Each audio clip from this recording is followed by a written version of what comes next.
I got word last weekend, on the afternoon of June 1, 2019, Denmark time, that my friend and comrade, extremely talented organizer and much-loved grandmother and horn player, Gerd Berlev, died. There is so much that can be said about her, but as I sat in my apartment in Portland, Oregon, taking in this news, I wrote these words.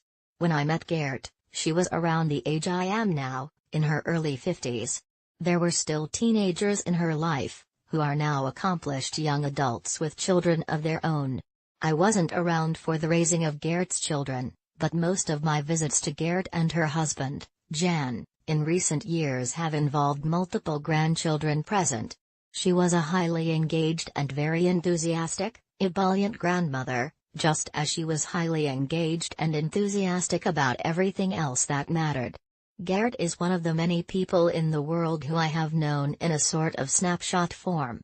One of many people who I'll see a lot of for a few hours or a few days, and then I won't see again for several months or more, until the next time. But Denmark is a country that I have often visited or toured in more than twice in a given year, over the past 2 decades or so, and most of those visits included seeing Gerd for one reason or another, usually for several reasons.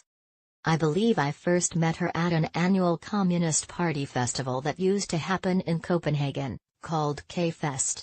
In any case, it was soon after my first tour of Denmark that she became, for many years, the most consistent organizer of protests, peace festivals, and concerts for me as well as for other indie left-wing musicians from Scandinavia, the US and elsewhere. When Gerd first offered to organize a gig for me in Copenhagen, sometime in the early noughties, another Danish communist I knew cautioned me, making sure I knew that Gerd was a member of the smallest communist organization in the country, the last one that still believed in the violent overthrow of the Danish government. I have no idea if this is true, I've never read the party platform, but I did, in fact, confirm Gerd's desire to overthrow the Danish government. However, I never saw her lift a finger to hurt a fly, let alone take up arms.